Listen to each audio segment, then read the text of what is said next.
అది సెప్టెంబర్ 2 రాంచీ నుండి గోరఖ్పూర్ కి వెళ్లే మౌర్య ఎక్స్ప్రెస్ చిత్తరంజన్ అడవి నుండి వెళ్తూ ఉంది. అయితే అలా వెళ్తున్న ట్రైన్ సడన్ గా స్లో అయింది. టైం కాని టైంలో ఆపకూడని ప్లేస్ లో ఆ అడవిలో ట్రైన్ ఆగటంతో ఆ ట్రైన్ లోని ప్రయాణికులకు ఏం అర్థం కాలేదు.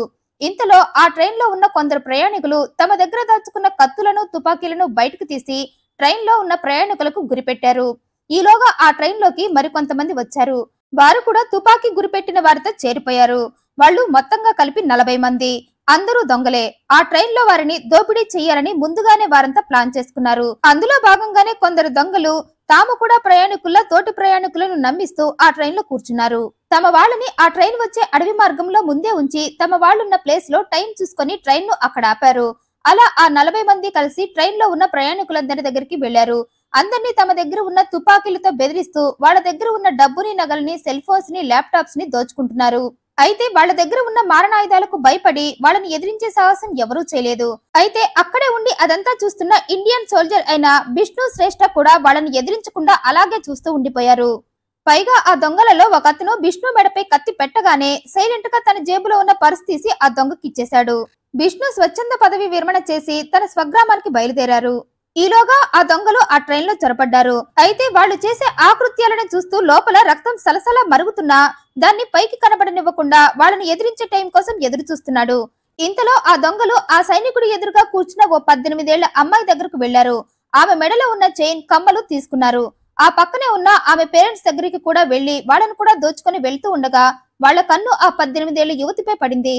ఆమె MBBS చదవటానికి వెళ్తుంది. ఆ యువతి చాలా అందంగా ఉండటంతో ఇలాంటి ఫిగర్ ని ఎందుకు వదులుకోవాలి అనుకున్నారు. ఆ వెంటనే ఆ దొంగల మనసులో ఆమెపై కోరిక పుట్టింది.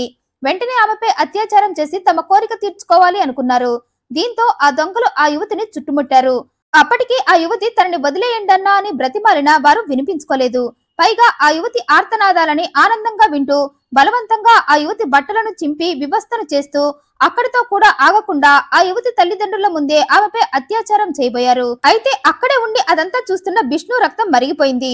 నా సోదరి లాంటి ఆడపిల్లపై చెయ్యి వేస్తారా అని తన జేబులో ఉన్న కుక్రీ కత్తిని బయటకు తీసి మెరుపు వేగంతో ఆ దొంగలపై దాడి చేసి స్పాట్ లో 3 పొడిచి చంపి 8 మందిని గాయపరిచి ఆ యువతి శీలాన్ని కాపాడి పక్కనే ఉన్న దొంగలపై విరుచుకుపడ్డాడు.